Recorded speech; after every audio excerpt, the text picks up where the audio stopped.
નમો હરિયંતાણમ નમો સિદ્ધાણમ નમો આયર્યાણમ નમો વજ્જાયણમ નમો લોહી સપ્યસાહમ ઈસો પંચનમુકારો સર્વ પાવપણાસણો મંગલાણિ ચ સપ્યસી મંગલમ કંઠે ધરણીંદે ચ સૂચિદમ કર્મ કુર્વતી પ્રભુસ્તુલ્ય મનોવૃત્તિ પાર્શ્વનાથ શ્રેષ્ઠ कुन्दिन्दुगोखीरतुषारवन्ना सरोजहत्था कमले निसन्ना वागीसिरिपुत्थैवगहत्था सुहाय सामसयापसत्था अंगूठे अमृतवसेन अभितणा भंडार श्री गुरु गौतम समधि वांछित फलदाता वांछित फलदाता वांछित फल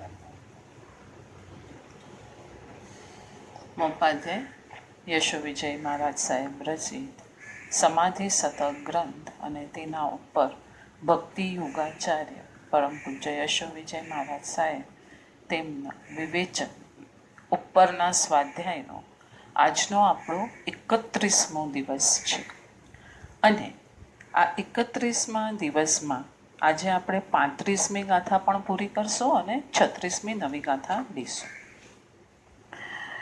કાલે આપણે શું જોયું કે આત્માની અનુભૂતિ એ ફક્ત શું છે? અનુભવને પ્રાધાન્ય છે, કેમ કે એ રૂપી નથી. આત્મા પોતે જ રૂપી નથી, આત્મા અરૂપી છે, એના ગુણો પણ અરૂપી છે. તો અરૂપી ગુણો આપણા ચર્મચક્ષુથી દેખાશે નહીં, તો પછી સંસારી જીવ કઈ રીતે સાધના કરશે? કેમ કે જ્યાં સુધી કેવળ જ્ઞાન જીવને થતું નથી ત્યાં સુધી એને અરૂપી તત્વ, અરૂપી વસ્તુઓ દેખાતી નથી. તો પછી અરૂપી વસ્તુ દેખાશે નહીં તો સમ્યક દર્શનની જે ભૂમિકા એણે ઊભી કરવાની છે તો એ કઈ રીતે ઊભી કરશે? તો એ પોતાના સમ્યક દર્શનની ભૂમિકાને ઊભી કરવા માટે આત્માના અનુભવનું શરણું લેશે.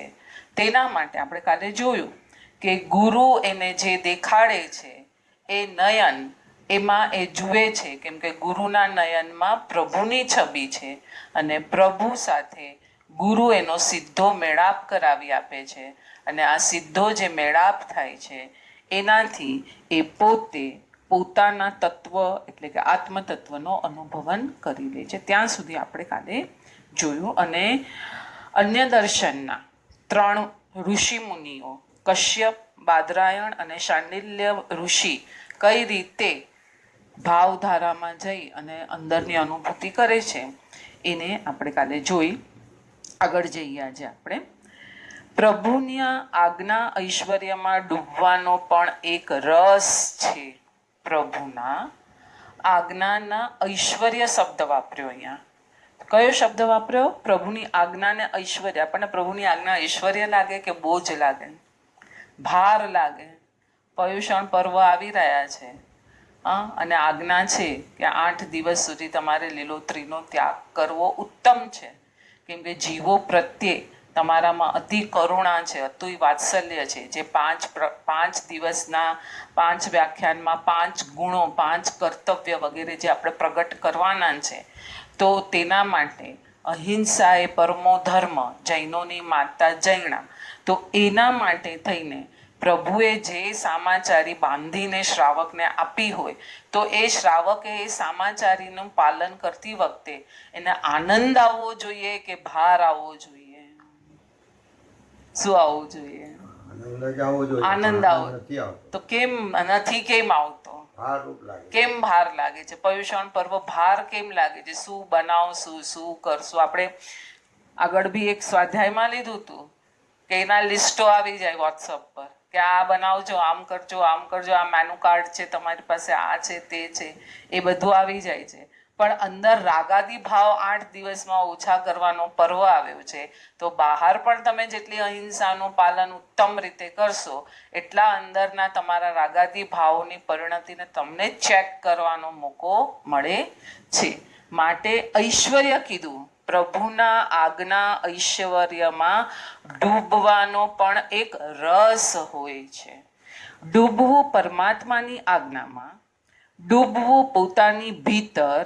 મોક્ષની બહુ જ મજાની વ્યાખ્યા પરમ પૂજ્ય હરિભદ્ર સુરી મહારાજ સાહેબે યોગ શતક ટીકામાં આપી છે. તમારું તમારામાં હોવું, તમારા ગુણોનું હોવું તે મોક્ષ છે, એ આજ્ઞા પાલનનું પરંપરિત ફળ છે. શું કીધું? Die yourself, be in yourself. તો સેલ્ફ શું છે?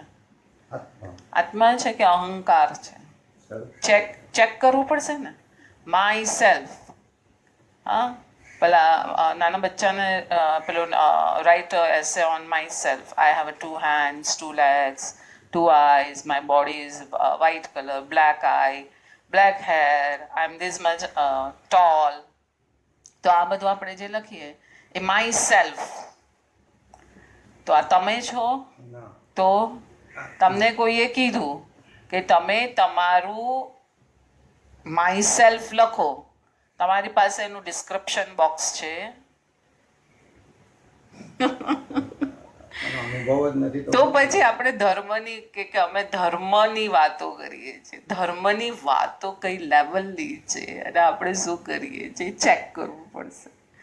તમારું તમારા ગુણોમાં હોવું, દર્શન જ્ઞાન ચારિત્ર એ આપણા ગુણો છે.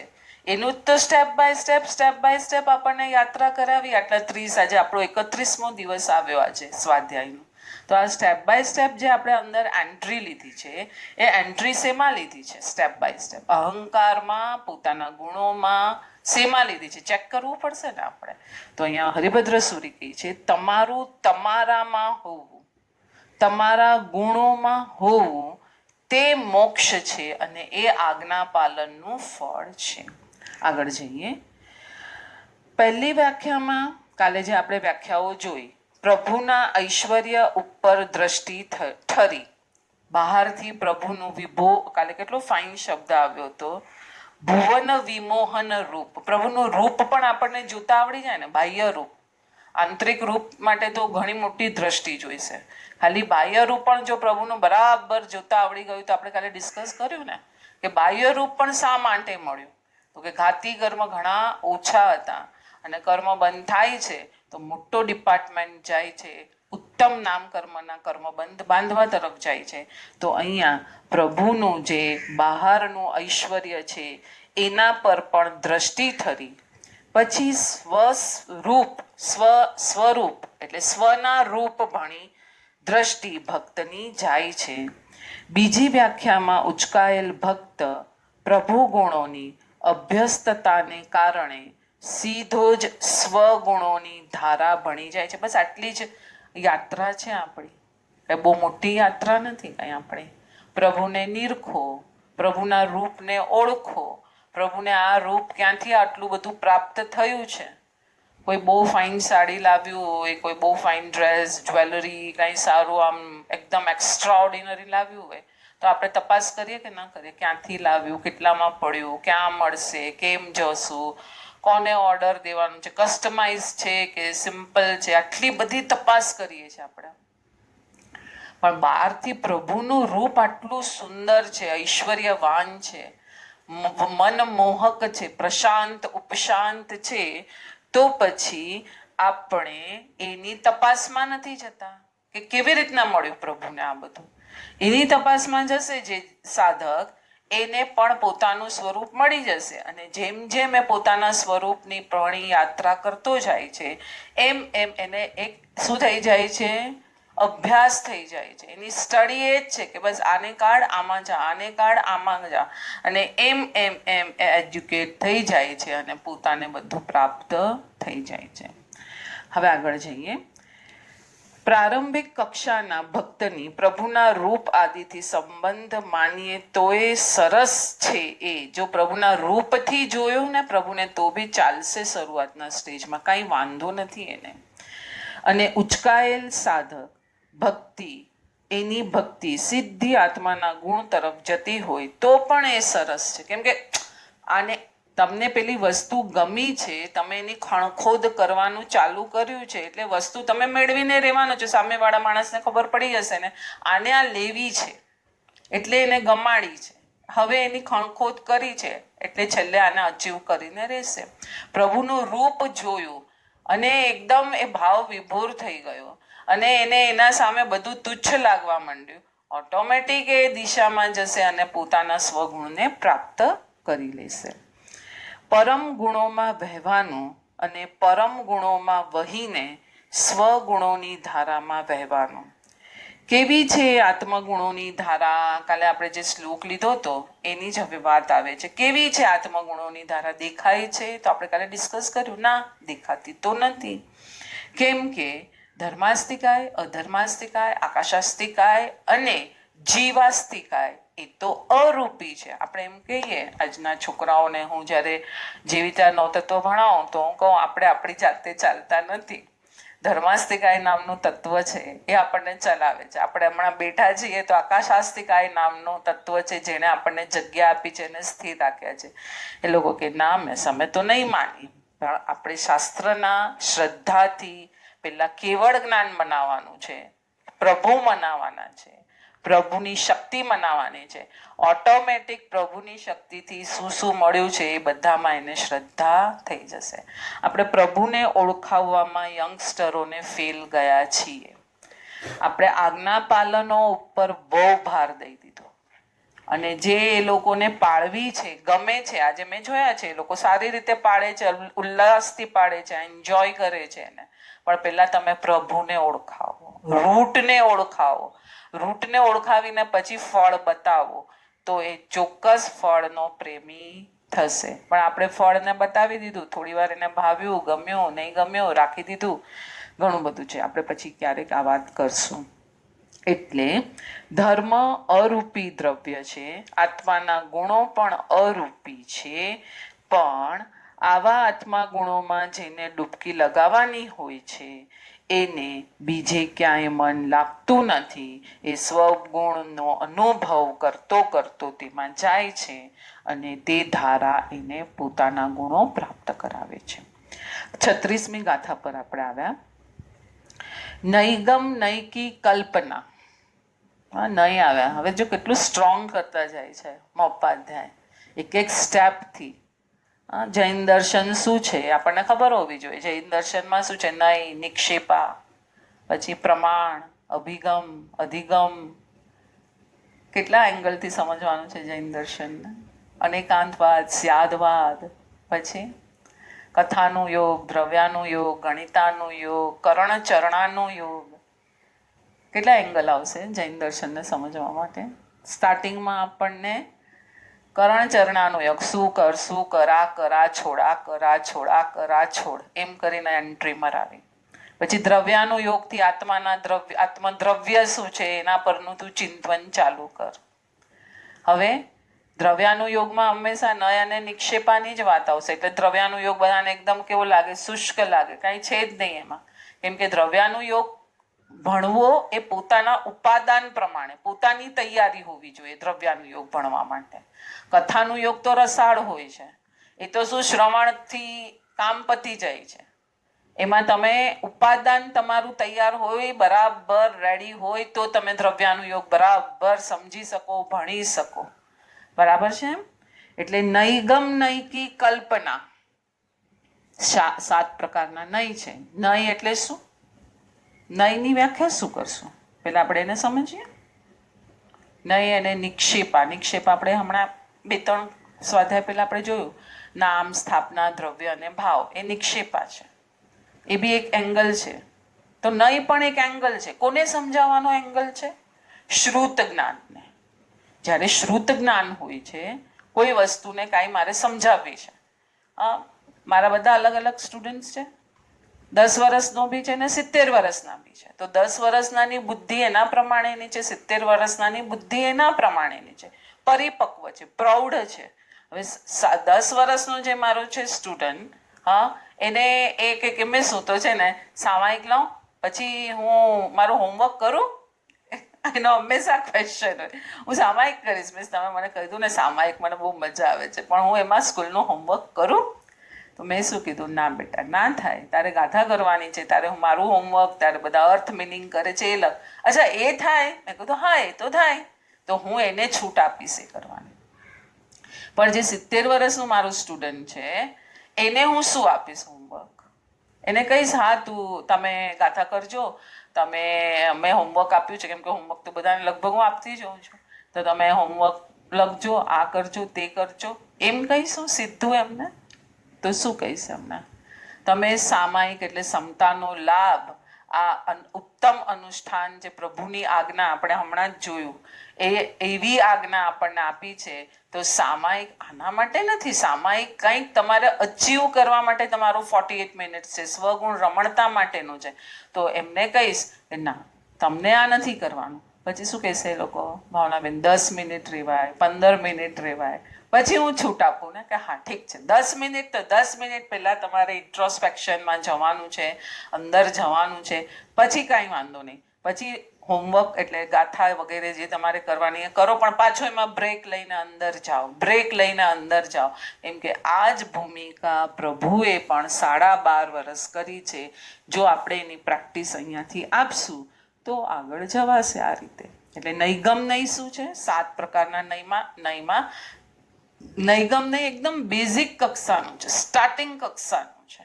તો એ પણ શું કહે છે? નૈગમ નહીં પણ શું કહે છે? નૈગમ નૈકી કલ્પના અપરમ ભાવ વિશેષ, કે જ્ઞાનાદિ પરમ શ્રેષ્ઠ ગુણો સિવાયનું બીજું કંઈ પણ છે એ અપરમ ભાવ નૈગમ નયની દ્રષ્ટિએ છે. જો નૈગમ નયે પણ ના પાડી દીધી અહીંયા કે તારો ભાવ છે ને, હવે તું કેટલો જાણે છે, કેટલો માણે છે, કેટલા સમય સ્થિર રહી શકે છે, તને ખાલી માહિતી છે કે પ્રેક્ટિકલી પણ તું કરી શકે છે, આ બધું પણ નૈગમ નયને જોઈએ છે. તો હવે આપણે નય પ્રમાણે ધર્મ કરીએ છીએ કે નયથી પણ બહારનો ધર્મ કરીએ છીએ? ગુણસ્થાનક મિથ્યાત્વ ગુણસ્થાનકની બી એક ડિમાન્ડ છે. તો એ મિથ્યાત્વ ગુણસ્થાનકમાં રહીને ધર્મ કરીએ છીએ તો ચોથું ગુણસ્થાનક આવશે. પણ મિથ્યાત્વ ગુણસ્થાનકની બહાર જ રહીને જો ધર્મ કરીએ છીએ, એટલે કે મિથ્યાત્વ ગુણસ્થાનક અચીવ કરવા માટે પણ એક પ્રકારનો ધર્મ, એક પ્રકારની ડિમાન્ડ, એક પ્રકારના ગુણોની ખીલવણી શાસ્ત્રમાં સુંદર યોગ દ્રષ્ટિ સમુચયમાં આપેલું છે. શ્લોક વાંચું છું. નૈગમ નૈકી કલ્પના अपरम भाव विशेष परम भाव में मगनता अति विशुद्ध नय रेख. नय रेख એટલે એકદમ શુદ્ધ નહીં કયો આવશે? નિશ્ચય નહીં. બરાબર? તો નિશ્ચય નહીં તો માત્ર સ્વગુણમાં ડૂબવાની જ વાત કરશે. એટલે કે પરમ ભાવમાં મગ્ન થવાની વાત નિશ્ચય નહીં કરે છે. તો અપરમ ભાવ એટલે પોતાના ગુણો સિવાય બીજે કશે ન જવું, એની વાત પણ નૈગમ નહીં કરે છે. અને નિશ્ચય નહીં કે છે, એમાં જ જે મગ્ન થઈને બેઠો છે એને જ હું સાધક કહીશ. નૈગમ નહીં કે છે એની માહિતી મેળવી રહ્યો છે, એનો પ્રયાસ કરી રહ્યો છે, પરમાંથી છૂટવાનો પ્રયત્ન કરી રહ્યો છે, એ બધું એને અપરમ લાગે છે, છતાં એની સાથે એનો વ્યવહાર રાખ્યો છે, પણ શ્રદ્ધા પાક્કી કરી રહ્યો છે, તો એ નૈગમ નહીં એને સ્થાન આપે છે. આ બહુ મોટો વિચારનો વિષય છે કે ધર્મ રાજમાર્ગ જે બતાવી રહ્યા છે મહોપાધ્યાય યશો વિજય મહારાજ સાહેબ, એ રાજમાર્ગ આજે કેમ લુપ્ત થઈ ગયો? આપણે નિશ્ચય નહીંની વાતોને શુષ્ક શુષ્ક કહી દીધી, વ્યવહાર નહીંની વાતોને આમ કહી દીધી. તો અહીંયા આપણી ક્યાં ગડબડ છે એ વાત જાણવું પડશે. 36મી ગાથાના વિવેચન તરફ જઈએ છીએ. અનુભૂતિની સુગંધથી મગમગતા પુષ્પોની વાત મનોજ ખંડેરિયાએ એક કાવ્ય પંક્તિમાં કહી છે. ગુરુજીએ તો મનોજ ખંડેરિયાને બી લઈ લીધા. મને સદભાગ્ય કે શબ્દો મળ્યા તારે મુલક જાવા. કેટલું ફાઇન! સદભાગ્ય છે અમારું કે પંચમ કાળમાં હે પ્રભુ મને મારા મુલકમાં જવા, મારા આત્મપ્રદેશ પર જવા માટે સંતોની વાણી, ગુરુઓની વાણી, તીર્થંકરો ગણધરોની વાણી આ પંચમ કાળમાં પણ મને મળી ગઈ છે. ચરણ લઈ દોડવા બેસું તો વર્ષોના વર્ષો લાગે.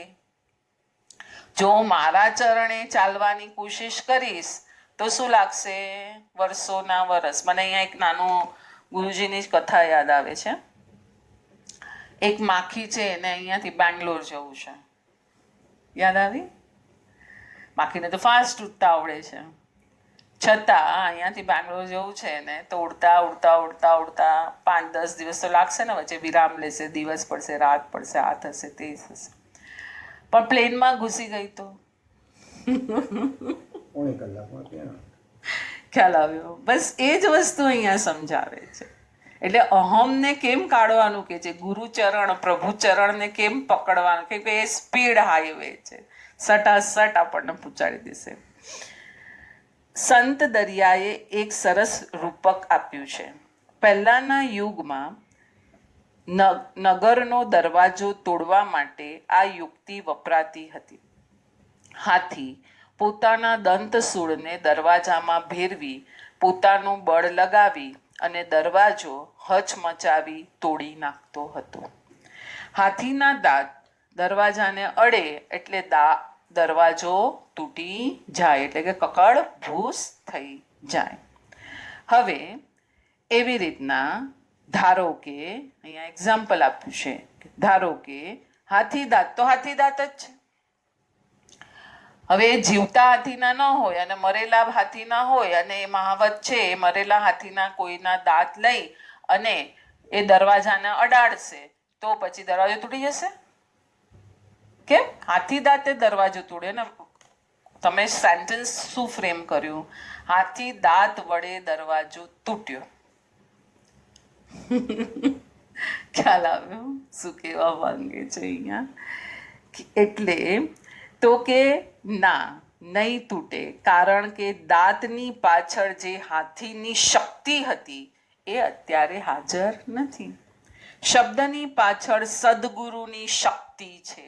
એટલે જ આપણી પરંપરામાં બહુશ્રુત શબ્દ વપરાયો છે વિદ્વાન માટે. બહુશ્રુત, ઘણા બધા શ્રુતના જાણકાર. એવો વિદ્વાન જેણે ગુરુચરણમાં રહીને ખૂબ સાંભળ્યું છે. કોના ચરણમાં રહીને? ગુરુચરણ. કેમ ગુરુચરણમાં રહીને સાંભળવું જરૂરી કીધું અહીંયા? ગુરુનો ડાયરેક્ટ કોન્ટેક્ટ પ્રભુ સાથે છે. પ્રભુ પરમ રસ પૂરા પ્રમાણમાં માણી રહ્યા છે. ગુરુ પાટલી એટલો પરમ રસ માણી રહ્યા છે અને એ મારી તરફ એને વહાવી રહ્યા છે. એટલે આખી ગંગોત્રીમાં આટલું બધું ગંગાનું પાણી છે એ હવે મારી તરફ આવી રહ્યું છે. તો હવે જેને જે જોઈતું હોય એ પ્રમાણે એ ઝીલી અને લઈ લેશે. માટે ગુરુચરણ કીધા છે. દ્વિપાઠી કે ત્રિપાઠી શબ્દની પાછળ પણ પઠ્ઠ ધાતુ છે. જેણે ગુરુચરણોમાં બેસીને અધ્યયન કર્યું છે તો પાઠી, 2 વાર અધ્યયન કર્યું છે તો દ્વિપાઠી, 3 વાર અધ્યયન કર્યું છે તો ત્રિપાઠી. આ બધી સરનેમો આર્ય સંસ્કૃતિનું રિસર્ચ બહુ જરૂરી છે, બહુ ફાઇન છે કે તમને આખું રૂટ આત્મા સુધી લઈ જ જશે. એ જ આર્ય સંસ્કૃતિ હોય, બીજી કોઈ આર્ય સંસ્કૃતિ હોય નહીં. એટલે એ પ્રમાણે ગોત્રના, કુળના, સરનેમના બધાના નામો પણ પડવાની પાછળનું કારણ આ છે. જેણે 2 વાર ગુરુના ચરણમાં રહીને અધ્યયન કર્યું છે એ દ્વિપાઠીને 3 વાર કર્યું છે તો ત્રિપાઠી. આચારંગ સૂત્રના મધુર સૂત્રોને કોઈ અનુભવી ગુરુ ખોલે છે ત્યારે ઉચ્છાવર થઈ રહે છે. આપણે કોઈ લેક્ચરરને સાંભળીએ ને, તો તમને શું અનુભવ થાય? અને કોઈ પહોંચેલા બહુશ્રુત ભીના ગુરુને સાંભળો, એ જ વસ્તુ આવે. વસ્તુ એ જ છે, જીવિચાર જ છે, નવતત્વ જ છે, કર્મગ્રંથ જ છે. પણ અલગ અલગ વ્યક્તિ પાસેથી જ્યારે આપણે સાંભળીએ છીએ, બરાબર છે, ત્યારે અલગ અલગ ફિલિંગ્સ આવે છે. આપણો આ એક્સપિરિયન્સ છે કે નથી? તો એની પાછળનું શું છે? પેલા લેક્ચરરને તો સામેવાળાને ઇમ્પ્રેસ કરવા છે કે મને આટલું આવડે છે, મારી પાસે આટલી માહિતી છે. ને આપણે આગળ જોયું ને પેલું ધરતીકંપ થયું તો જે ખાલી કાનને રંજન કરવા આવ્યા તે બધા ભાગી ગયા. અને અને જેને ખરેખર અંદરની પરિણતિ શું છે, જે વિચાર ભણવાથી અંદર મોક્ષ માર્ગ, અરે હા ઈર્યા વ્યાય ભણતા મોક્ષ માર્ગ આવી ગયો, તો જે વિચાર તો ક્યાં બહુ લાંબુ થઈ ગયું, ઈર્યા વ્યાય તો બીજું કે ત્રીજું સૂત્ર છે, ખ્યાલ આવે છે.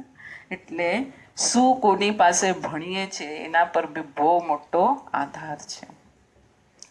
એટલે અહીંયા કીધું આચારંગના મધુર સૂત્રને અનુભવી ગુરુ ખોલે ત્યારે ઓછવ થઈ જાય, ત્યારે શું થઈ જાય, મહા મોટો પ્રસંગ થઈ જાય. એકવાર સંખેશ કયો ઓછવ થશે, અંદરના રાગ ફટાફટ ઓળખાશે ને એને તોડવાનું માણસ ત્યાં નક્કી કરશે કે હવે આ મને જોઈએ જ નહીં. પેલામાં તો ખાલી ખબર પડી આમ થયું આમ થયું આમ થયું, આ તો અડવા માંડશે અને યાત્રા ચાલવા માંડશે, અને ગુરુ જો શક્તિપાત કરી દેશે તો રાગ ત્યાંનો ત્યાં છૂપણ થઈ જશે. શંખેશ્વર મહાતીર્થમાં જંબુ વિજય મહારાજ સાહેબ આચારંગ પર વાચના આપતા સાંભળેલા. તેઓ જ્યારે બોલતા હતા કે આચારંગજીના પવિત્ર સૂત્રો માટે એમ કહેતા, વાંચો અને નાચો એમ કહેવાનું મન થાય છે, ત્યારે એમના પોતાના શરીરમાં અહોભાવનું નૃત્ય ખરેખર દેખાતું હતું. તો આવા પહોંચેલા ગુરુના ચરણોમાં તમે બેસી અને શાસ્ત્ર ભણો તો શું થાય, તમારી અંદર પણ એ જ નર્તન આવી જાય. કયું નર્તન? આત્માના અનુભવનું, ગુણનું, આનંદનું, રસનું. બીજું કયું જોઈએ? અહીં શબ્દ થોડા હોય છે, અનુભૂતિ ઘેરી બનેલી હોય છે. કહો કે અનુભૂતિના રસને ભરવા માટેના નાનકડા પાત્રો બને છે અહીં શબ્દ. બહુ જ ફાઇન કીધું. અનુભૂતિમાં શબ્દ કેટલા હશે? હોય જ નહીં, અશબ્દ જ હોય, નિશબ્દ જ હોય, કેમ કે શબ્દથી વર્ણવી શકાય એવી ઘટના જ નથી અનુભૂતિ. છતાં એને કરવા હશે, કેમ કે શાસ્ત્ર એમાંથી જ ઉત્પન્ન થયું છે. 7મા ગુણસ્થાનકે જે સાધુઓ પોતાને અનુભૂતિ કરીને આવ્યા છે, હવે 6ઠ્ઠા ગુણસ્થાનકે મન વચન કાયાના યોગમાં રમી રહ્યા છે, તો ત્યારે 7મા ગુણસ્થાનકનો સ્વાદ 6ઠ્ઠા ગુણસ્થાનકે આવી અને સૂત્રમાં ગૂંથી અને આપી ગયા આપણને, તો આપણને આ બધી ખબર પડી. એટલે શું કીધું? બહુ ફાઇન અને માર્મિક શબ્દ આપ્યો છે. પાછું વાંચીએ છીએ.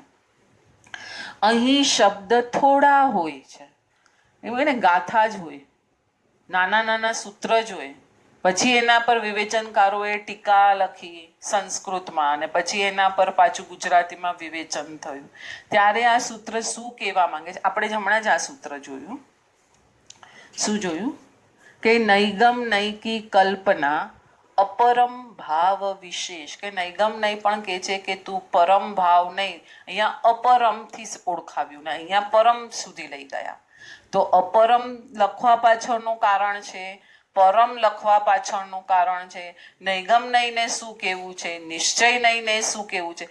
આટલા સૂત્રમાં 100 પાનાનું સાર ભરી દીધું છે. ખ્યાલ આવે છે? એટલે કેવી અનુભૂતિ થઈ હશે એ લોકોને કે એને નૈગમ નહીંને પણ જસ્ટિફાઈ કર્યો ને નિશ્ચય નહીંને પણ જસ્ટિફાઈ કર્યો, ને આપણને આ માલ મળી ગયો.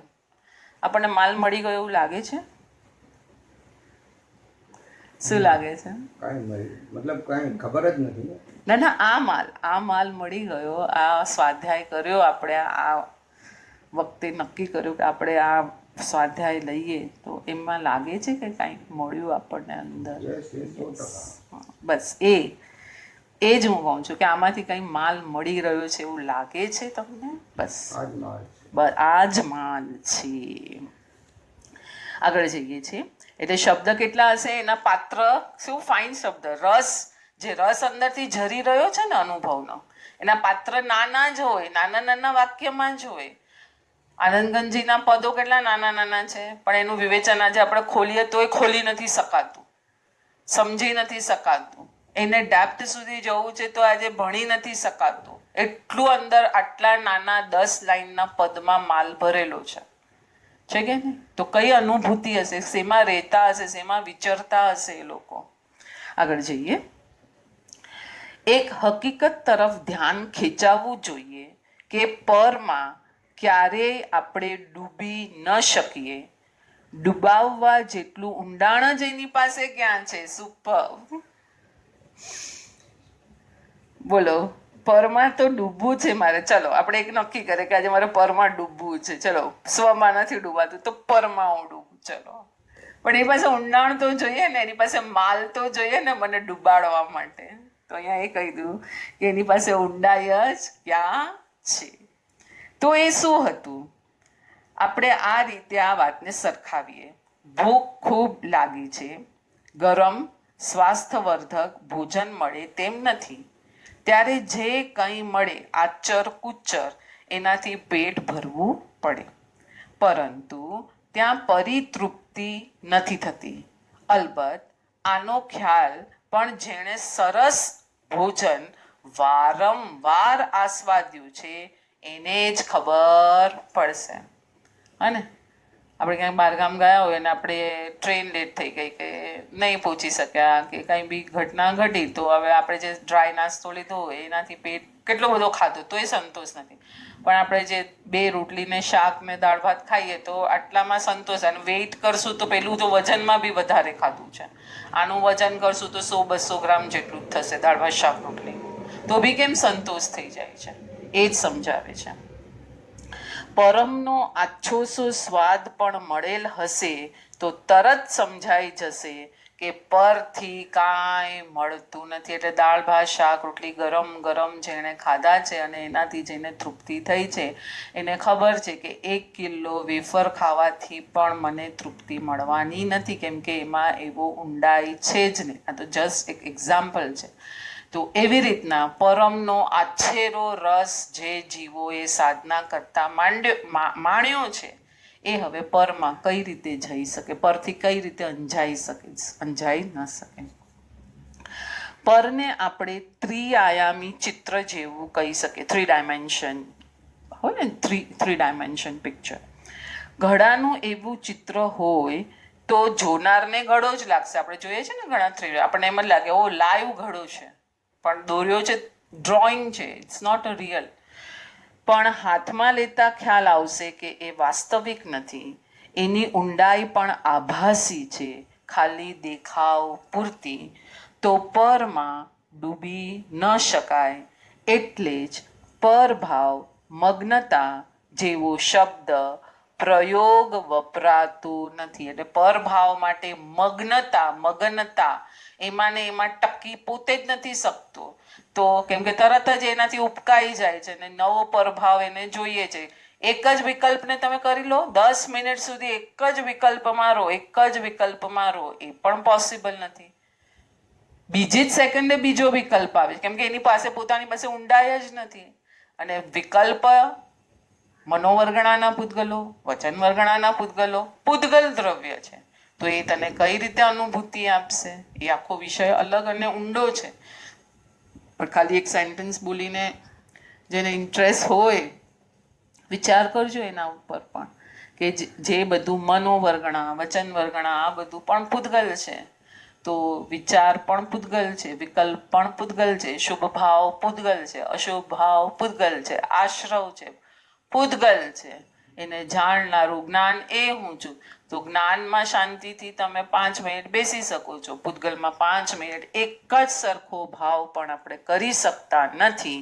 તો આનાથી ખ્યાલ આવી જાય છે કે એ આપણને કાંઈ આપી શકતું નથી.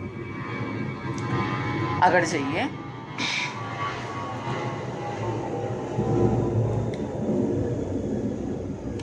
હવે અહીંયા ગાથાને કડીને કહે છે કે વ્યવહાર નૈગમનય અને નિશ્ચયનયનું સમતોલન સમજવા જેવું છે.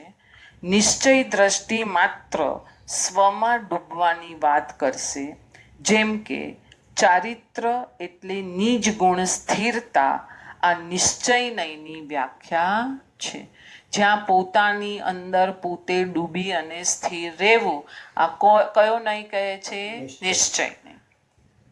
પ્રશમરતિ પ્રકરણમાં આપેલ સાધકને એક પ્યારો વિશેષણ યાદ આવે છે. પોતાના ગુણોના અભ્યાસમાં, જો નવી પાછું સાધકની આપણે આગળ બી ઘણી બધી જોઈ ને નંબરિંગ આપતા હતા, પણ હવે આગળ નંબરિંગ અપાયા નથી, પાછા સ્ટાર્ટિંગથી વાંચીને નંબરિંગ આપવા પડશે. એ સાધકની નવી વ્યાખ્યા આવી અહીંયા. પોતાના ગુણોના અભ્યાસમાં ઓતપ્રોત થયેલ વ્યક્તિત્વ છે સાધક. શુભ દ્વારા શુદ્ધમાં જવાની આ વાત થઈ. શુભ, શુભનો વેગ અને શુદ્ધ. પ્રભુ ભક્તિ કે સ્વાધ્યાય શુભની મજાની ધારા ચાલતી હોય, એમાં પ્રભુના કોઈ ગુણ પર અનુપ્રેક્ષા થાય, સ્વાધ્યાયની કોઈ પંક્તિ પર અનુપ્રેક્ષા થશે તો એ થશે શુભનો વેગ. અને એ વેગ પ્રભુ ગુણની ને એ દ્વારા સ્વગુણની અનુભૂતિ કે સ્વાધ્યાયમાં આવેલ પંક્તિમાં કહેલ આત્મદશાની અનુભૂતિ થાય તે થઈ શુદ્ધ દશા. સ્વાધ્યાય દ્વારા સ્વગુણમાં જવાનું છે અને સ્વગુણની અનુપ્રેક્ષાને એટલી સ્ટ્રોંગ કરવાની છે કે અશુભ છૂટી ગયું, શુભમાં સ્થિર થઈ અને પોતે ત્યાં ને ત્યાં એનું ઘોલન કરી રહ્યો છે, અનુપ્રેક્ષા કરી રહ્યો છે, પોતે પોતાનામાં સ્થિર થઈ રહ્યો છે. હવે છેલ્લે શું થાય છે? શુદ્ધમાં સ્વગુણ અનુભૂતિના માર્ગ પર ચાલતું ચાલતું છેલ્લે સ્વગુણની ધારામાં એન્ટર થઈ જાય છે. આ રીતે આપણે આજનો સ્વાધ્યાય અહીંયા વિરામ લઈએ છીએ. જીનાજ્ઞા વિરુદ્ધ કાંઈ પણ બોલાયું હોય તો મિચ્છામી દુક્કડમ. બધા જીવો સાતામાં હશો, બધાની સાધના સારી ચાલતી હશે. પ્રણામ.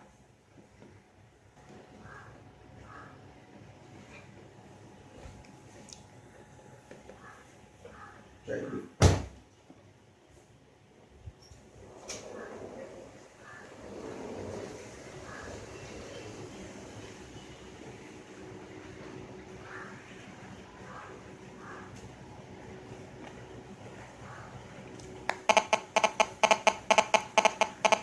જય ગુરુ.